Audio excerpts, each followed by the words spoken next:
Hey there, it's Thomas Haffey. We're going to talk today about Chapter 2 here in Principles of Marketing. Now, Chapter 1 was kind of the intro to what we're dealing with in marketing as a realm. And so Chapter 2 is going to go deeper into that, especially how marketing fits sort of within the larger business realm and within an organization. Where does kind of marketing fit in its decision making sometimes? How does the marketing department or vice president of marketing, whatever the case may be, depending on the size or the complexity of the organization, how do we play with that? We're also looking first off at strategic planning, and it's titled Strategic Planning for Competitive Advantage. And so looking at how a business makes its decisions, long-term, big picture choices. What do we do? What is it that we're in business for?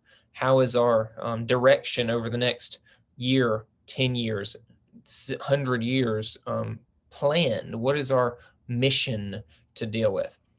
And so the first video, kind of a link I've got for you in Canvas for this is a great big story. Hopefully you've seen some great big stories. They're well produced, kind of mini documentaries on all sorts of human interest stories or whatever. It was owned, or I guess is owned by CNN, but they actually decided to shut the media production company down. And so Great Big Story is disappearing. So hopefully the video, of course, is still live by the time you're watching this.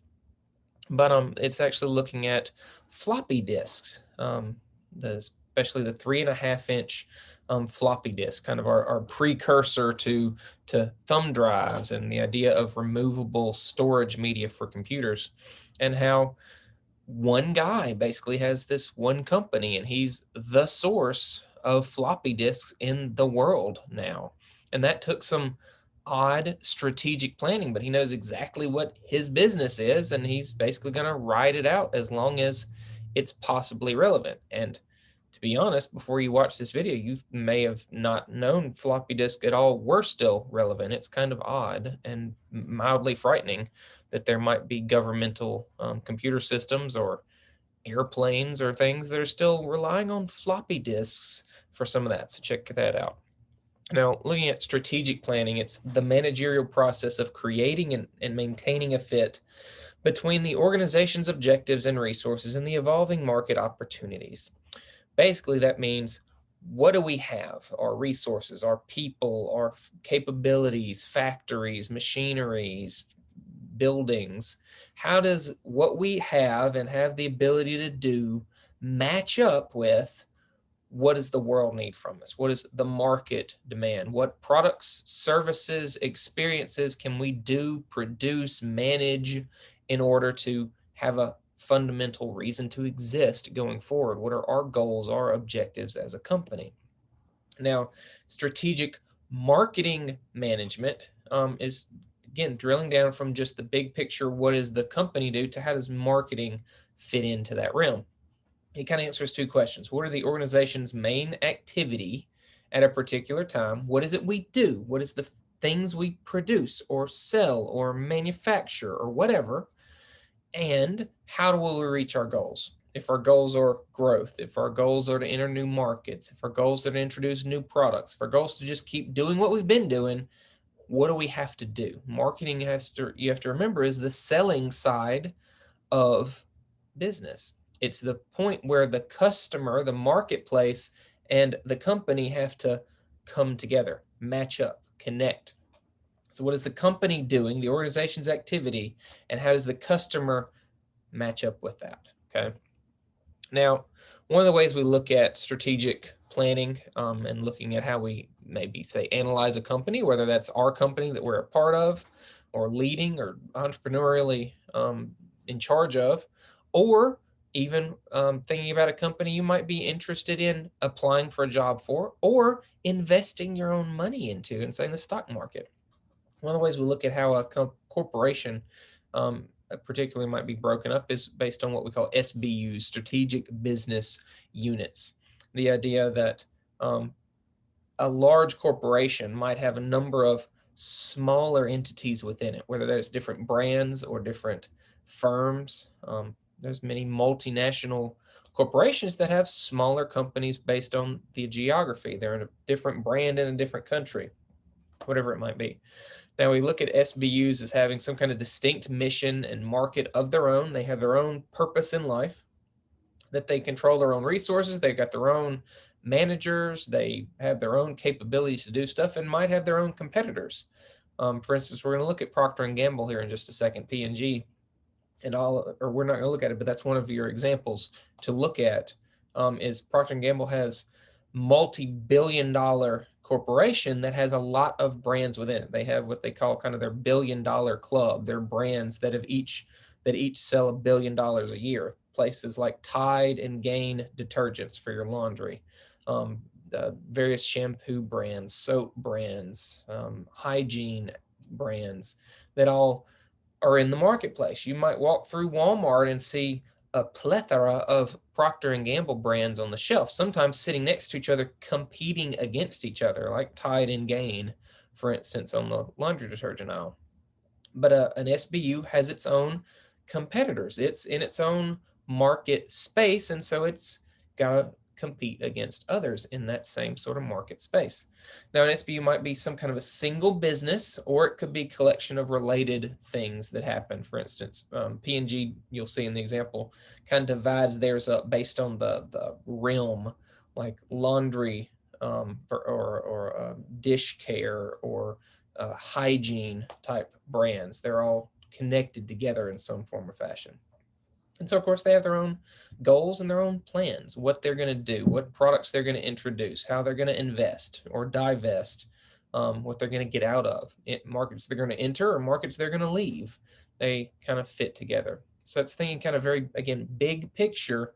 A corporation as an umbrella might have a number of smaller entities within it. Now, one of the ways that we look at how, as a company, we decide how to develop or expand our offerings, one tool that's well-known business tool is Ansoff's Opportunity Matrix.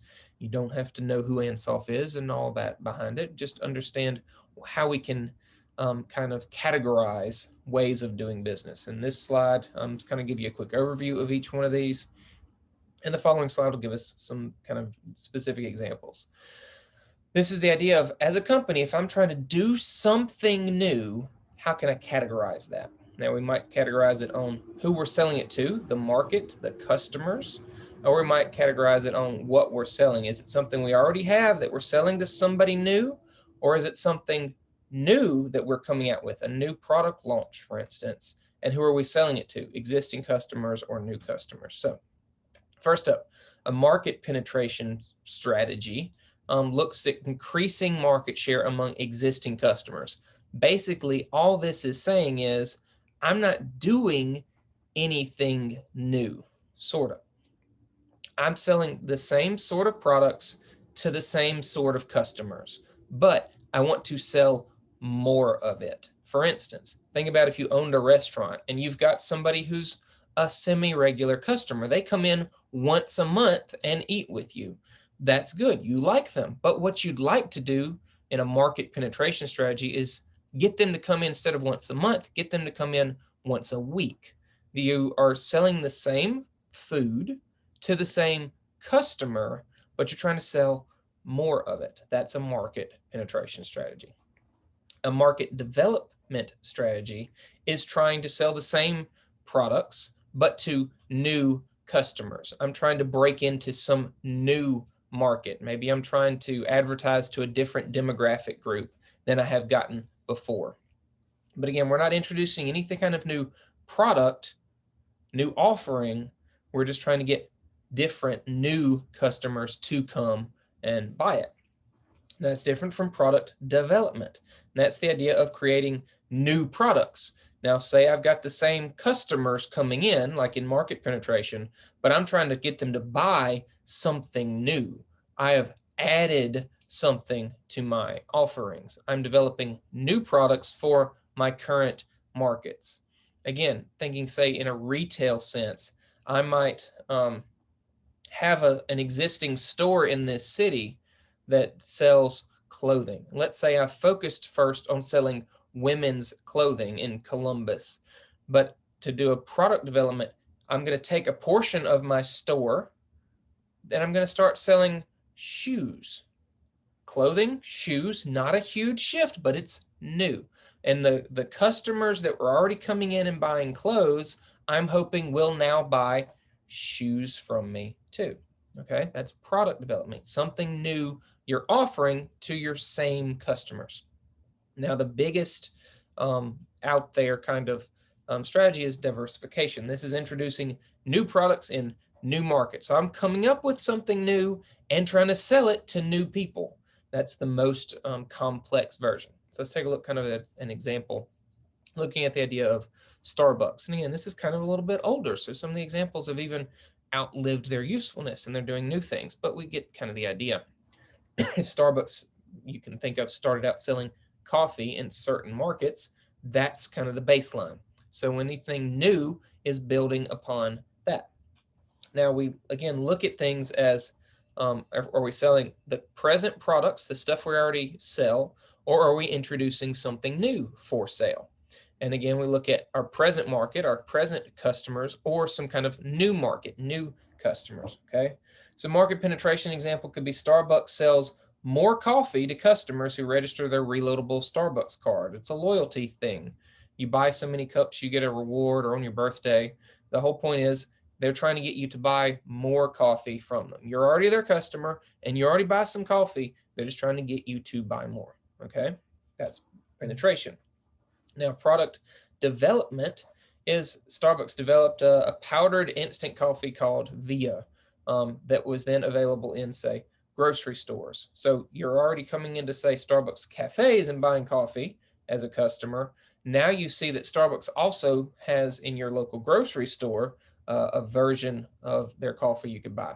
This is the same sort of thing that they're now in K-Cups, for instance. You can go to the grocery store and buy your Keurig cups that are Starbucks branded coffee. Same idea. It's a new product, but to, in theory, the present market. Okay. Swapping to new markets, a market development strategy. Starbucks opens stores in some new countries, such as Brazil or Chile. They are selling coffee, their present product, but they're selling it in new places, new countries. That's a market development. And again, the most complex, the most out there kind of version of a strategy is diversification. It might have higher risk and high reward, and those have to balance out, of course, when we're making strategic decisions. Diversification, the example could be Starbucks launches Hear Music and buys Ethos Water. Again, they were a coffee shop selling coffee. And so this is outside of that realm. They're a music company and a water company. Now, they are actually kind of related because they were already paying to play music in their cafes. People were liking it. People wanted to know how to get these artists that you're listening to while you're drinking your coffee. So that's where the Hear Music expansion came from. And again, we're using water every day to brew our coffee. So why don't we sell water as an option? Maybe you came in and drank your coffee and on your way out, you're trying to be healthy. And so you buy a bottle of water to take with you when you leave, something like that. Again, diversification is both a new product and new market space, okay? Now, looking at planning, and particularly within marketing's realm, is understanding what are our goals? What are we trying to achieve? What do we need to do to get to that place? So look here at the bottom. A marketing plan is a written document that acts as a guidebook of marketing activities, meaning literally, I'm going to spend this much money on Google ads online, and I'm going to spend this much money on billboards on the highway, and I'm going to buy a Super Bowl commercial over here, and I'm going to hire an ad agency to develop this, and we're going to spend this much on new product development, and I'm going to hire somebody to look into a market development plan overseas. All of those are marketing activities that we should plan for. We need to budget them. We need to understand the time it's going to take. All that is planning. Marketing planning is designing activities relating to marketing objectives in the changing marketing environment. What are the things I see coming that I want to prepare for? What is happening positively and negatively that I need to react to? That's all within the planning realm. Now, again, kind of big picture stuff is the mission of the business. What is it we do? What are we in business to do? It answers what business are we in. Now, our mission should profoundly affect our long-term decisions. Where are we going to invest our money and our resources? Are we building a new factory? Are we entering a new country? Are we hiring more people? Or the opposite, where, I don't know, in a pandemic and things are bad, I need to sell that factory. I need to lay off these people. I need to apply for a governmental loan program to survive, whatever it might be. Our long-term focus of resource allocation, profitability, survival, good and bad, all comes within our mission. Now, we sometimes see mission statements by businesses. Sometimes they turn into a slogan or a tagline with their marketing. And sometimes it's buried deep in, say, employee handbooks or on some kind of investor website place. But it's the idea that we are putting down on paper what it is we do. What are we going to be good at? What are we going to focus on? Now, sometimes if we define that too narrowly, we get myopia, then we might actually box ourselves into, I don't know what I do. For instance, if you've now watched the floppy disk guy video, he's very much narrowly focused. His work is floppy disks. And when that ends, he basically says he's done.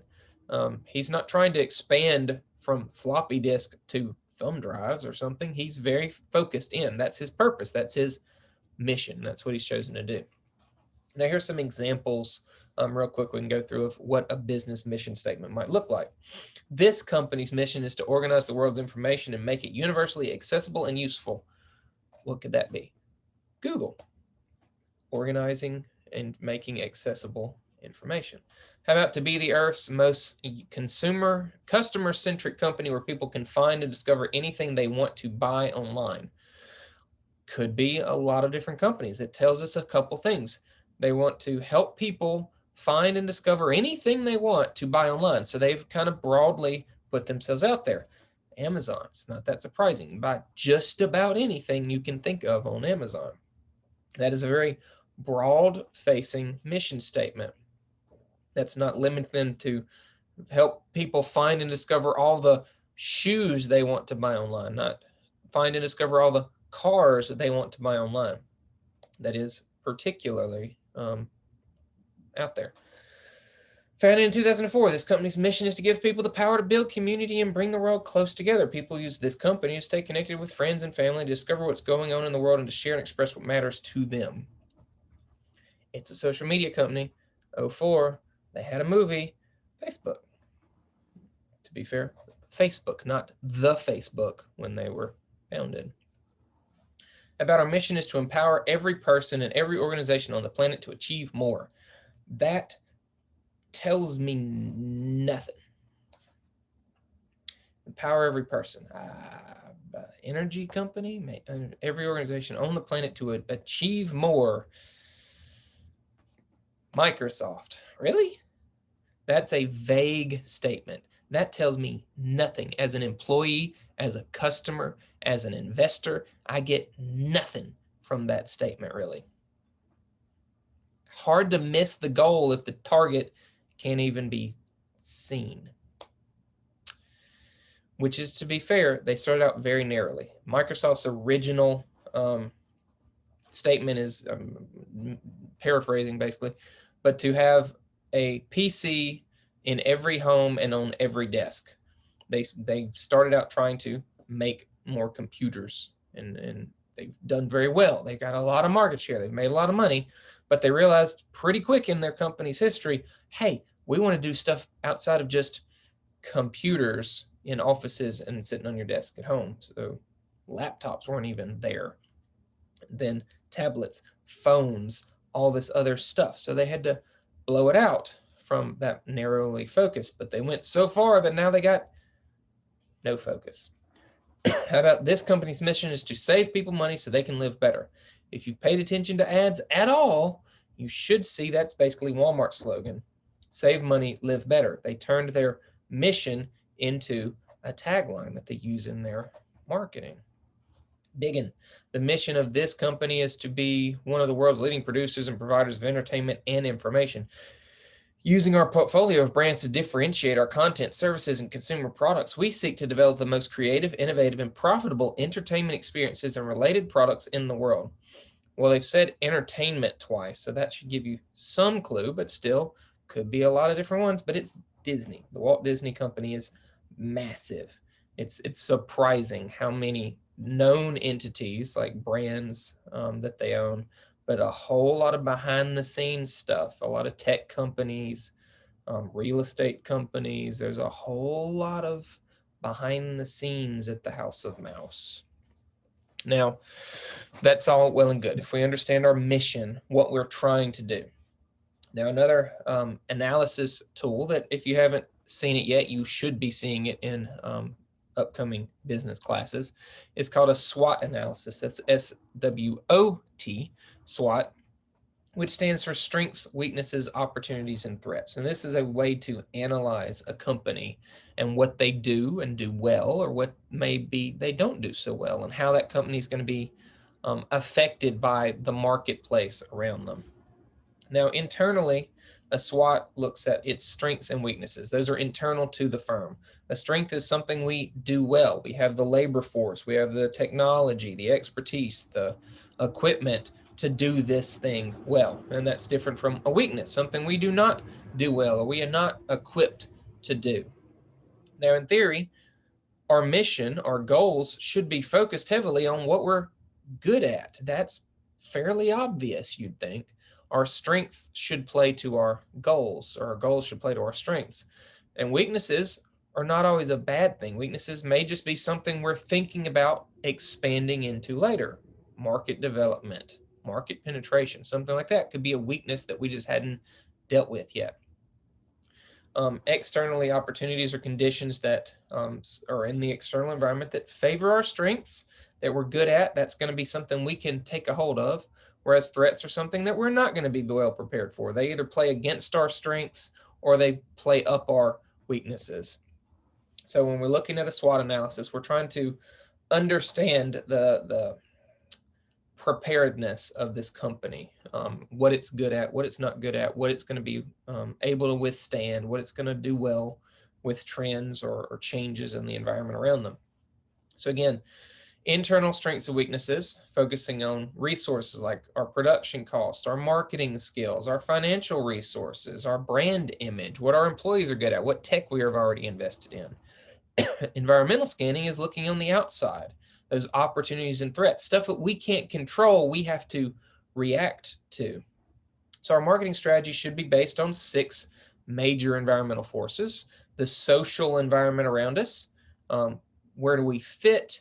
That deals with things like brand image, what is society liking or not liking? Demographically, are we focused on particular gender, age group, income group? How is that going to affect or change? Economically, what's happening around us? Are we a luxury brand? Well, when the society is doing very well economically, luxury brands do wonderfully.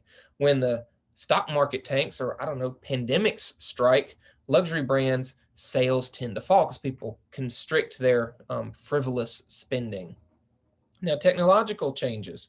Again, floppy disk guy is not worried about the technological environment. He's specifically ignoring that to succeed. But most of the time, we need to understand if we've invested in a particular type of technology, if it's going out, if it's losing coherence, then we might need to invest in something new, or pay attention at least.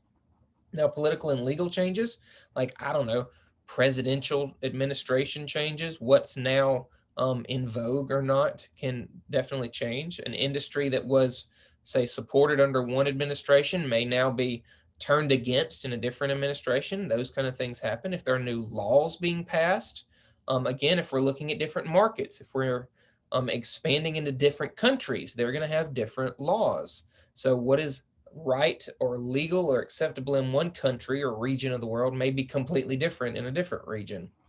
Lastly, competitive. What are our enemies?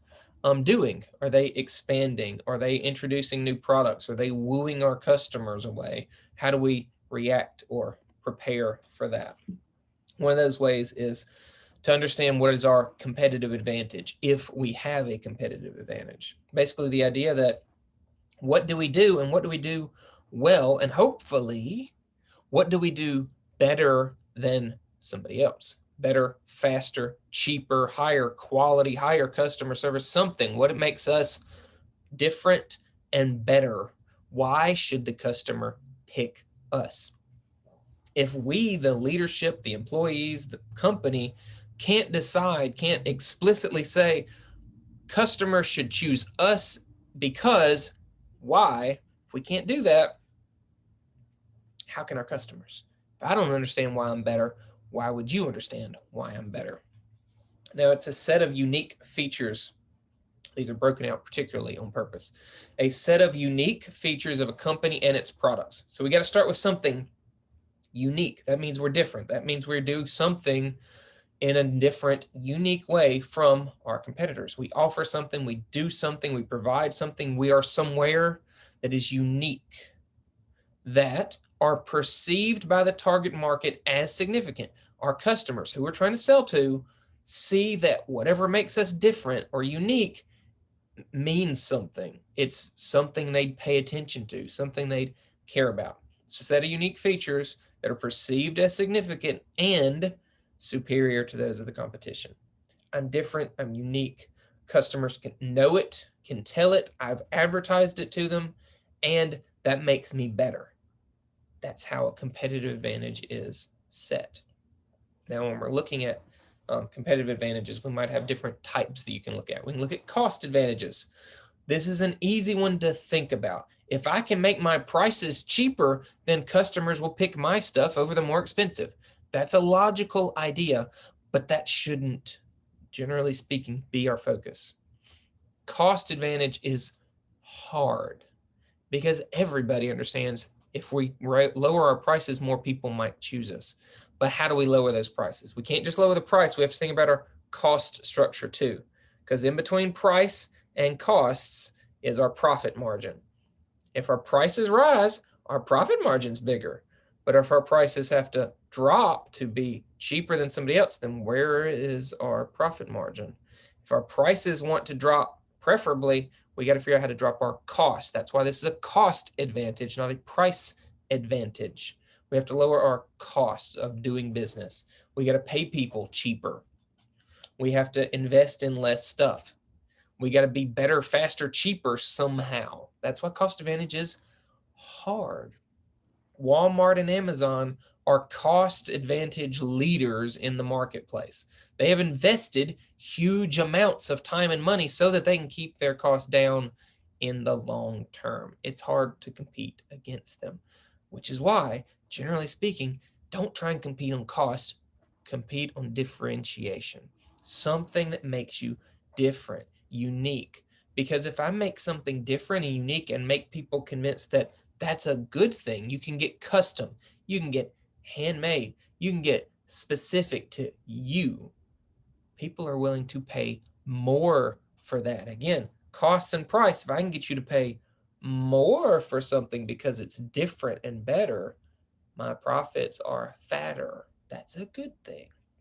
We'll look deeper at that in a second. Lastly, we got niche or niche, whichever you like. How's your French these days? That's the idea of doing something differently, but usually we're doing it in a very small scale. It's something very particular, might be very, very customized, very particular, maybe a small geographic market. Again, cost competitive advantage is really hard. We have to maintain satisfactory profit margins. So if we want to drop prices, we got to drop costs too to keep that profit margin intact. That's hard. That's really again, cost reduction can come from different ways. We get more experience. That means we're doing labor better. Maybe our product design, we change how we build stuff. We use less expensive materials or something. We make something less complex, so it needs less literal moving parts. We have more efficient labor. We're using robots and lasers instead of just humans, maybe. We re-engineer to make things simpler to build or less complex. Same point with no frills products, product innovations. We're coming up with new ways of doing things better.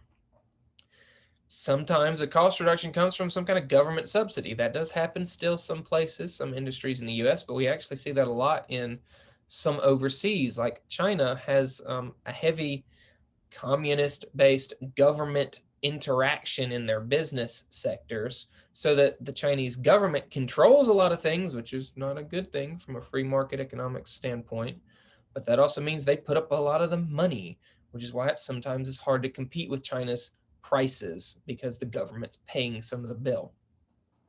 But it's something that happens with our cost reduction strategies. And lastly, we look for new service delivery methods, some way to do something better, cheaper, faster. I got you an example, kind of in the cost reduction, but kind of in a differentiation idea. Telemed, you've probably heard of lately, because insurance companies and doctors and clinics are pushing it more and more. But it's the idea of whether it's the small devices in our pockets or our tablets and computers, we've got webcams and microphones. And if I have the need to see a doctor, I might get on here instead of literally going into the clinic or into an ER. And I go, I don't feel good. I got problems and my head hurts, or something like it really hurts, or whatever. I got a rash. And see what it looks like? It's like that. All ways that a doctor might be able to assess, a nurse practitioner, or whatever, and give us care. And particularly the ad I've got for you is from St. Dominic's, which is based in Jackson, Mississippi. And they're actually are connected to rural hospitals for stroke care, whereas a small, say, regional county hospital doesn't have a stroke specialist on staff. But with the idea of telemed, with Zoom, basically, that small hospital might show and be able to assess a patient with that stroke specialist at St. Dominic's. They're trying to show that we don't have to physically be connected to give you better care. That means cost reduction wise, that small local hospital doesn't have to pay for the tech or the labor to have that stroke specialist on staff there. Now, again, we'd like to look better for ways to differentiate, ways to get you to convinced to pay more than rather than less. Some kind of differentiation exists when a firm provides something that's unique and valuable to buyers beyond simply some kind of lower price. Now, one of the problems or examples we look at is, think about when you're driving and you come to an intersection. You got those two roads that meet at the red light, and sometimes, especially in bigger cities, we see gas stations on 2, 3, maybe even all 4 corners of that road. You've got a different gas station. It's Shell over here, and it's BP over here, and it's Texaco over here, and whatever. How do we pick, as a customer, how do I pick which gas station to go to? If we're just worried about cost reduction as a competitive advantage, then whichever sign's got the cheapest price per gallon. That is absolutely how some customers will choose it. But think about other reasons that you're gonna, your gas station is gonna be picked instead. Something that makes us different. Well, depending on which way we're driving on that road, if I'm driving this way, it's a lot easier for me to turn to the right into one of these gas stations rather than to cross traffic into another station. So maybe the differentiation is geographic. If this is the major road and most people are driving this way when they need gas, then being on this side of the road makes me different and perhaps better, a reason people would choose me. Again, there's all sorts of loyalty programs that different gas station companies, you've got your own credit card, you've got an app. If you buy so many dollars in gallons, you get 10 cents off your next gallons, whatever. All those are ways of trying to differentiate. So I'm going to purposely get my customer to pick my Texaco station rather than my BP competitor across the street. It's something that we do better, that we are convinced customers is important and valuable to them. Here's some examples. If we're thinking about a capability differentiation, Tesla's doing very well in the last several years, focusing on their electric vehicle market. Their capability is out in front of most other car companies when it comes to electric vehicle rollout. Maybe it's a brand name differentiation. Lexus is known as a high quality luxury brand. they're going to capitalize on that. They're worried about a network that we're a part of. Caterpillar makes bulldozers and heavy equipment for construction. It doesn't make sense to have a Caterpillar dealer in every single small town where you might be building something. But if my Cat bulldozer breaks down while I'm on a job site, I can connect to that Caterpillar dealer network that's across the country, and they can bring me the parts, or they can bring a technician out and fix my thing quickly. That's part of the connection they have. Another ad example I've got for you is a Maytag commercial, where they're focused on what's inside matters. The way Maytags are built, the materials, the workforce that builds them are trying to convince you that they're well built. They're going to be reliable products for you. Maybe it's not just a brand image, or a brand name image like Lexus, but it's the image you get. As a Neiman Marcus shopper, you're going to be catered to. Your every whim is our command, some kind of a luxury experience in that respect. Maybe it's some kind of service differentiation. FedEx was famous with their Express, their overnight one-day shipping service that, of course, is still out there and still very popular. They had a tagline in the 80s and 90s particularly that said, when it absolutely positively has to be there overnight, choose FedEx Express. Federal Express is the whole point of their company. They dropped down to FedEx. So now you can buy FedEx Express, and that's just a little clunky, but that's okay. There's service differentiation. They can be trusted. They're going to provide something for you. Again, a niche or niche competitive advantage is seeking to target and effectively serve a very singular, very narrowly focused segment of the market. Something that maybe a larger company doesn't want to waste their time on.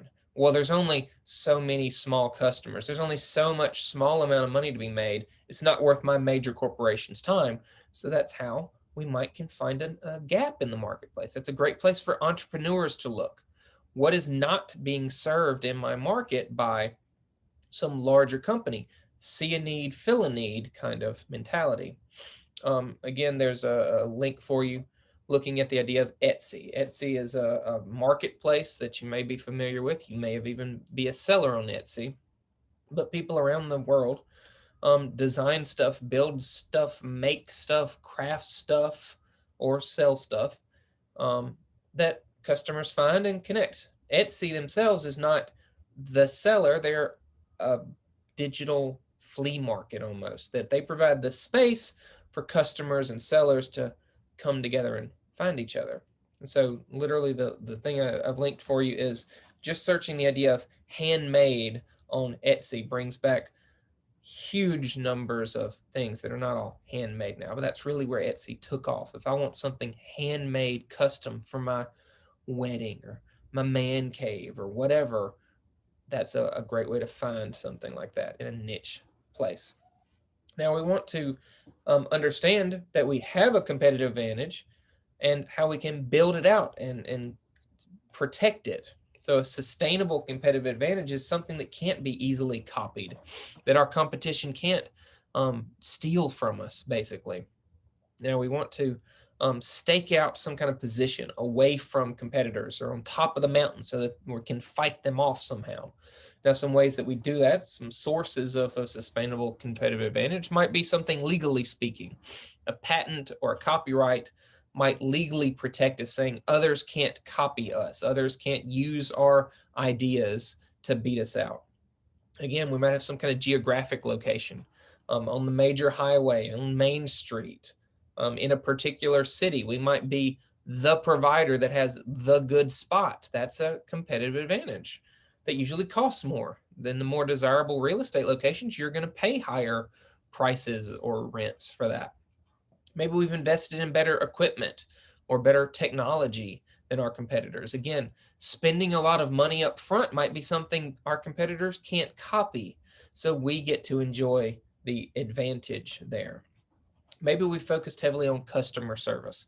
Good or bad, Chick-fil-A has focused heavily on customer service, which means their food is not the cheapest. It's some expensive food in the realm of fast food, but you can walk in and feel valued as a customer. They have focused heavily on customer service, and they're fast and they have high quality food, and I feel good about it. So It's kind of the trade-off. It's not cheap. I want cheap food fast. I'm probably not going to get as good a service at another competitor. Lastly, especially within the marketing realm, some kind of promotion might connect us as some kind of competitive advantage. We see all sorts of companies that do say a buy one, get one free promotion. That's a great way. It's not necessarily a cost competitiveness. It's a pricing promotion that comes in and says, I'm going to give you something that my competitors want. Loyalty programs are a part of that. I've got hundreds of apps on my phone, and a lot of them happen to be some kind of a company's app. It's a restaurant, it's a retailer, and I scan a QR code or order through their app online, and something I get freebies back, I earn points, I get 10th visits free, whatever. Those are all promotional things that keeps me connected to that company. That's a competitive advantage that that firm has over somebody else. That's going to be kind of the first part of chapter 2. There'll actually be a second video that will finish up chapter 2. Okay, so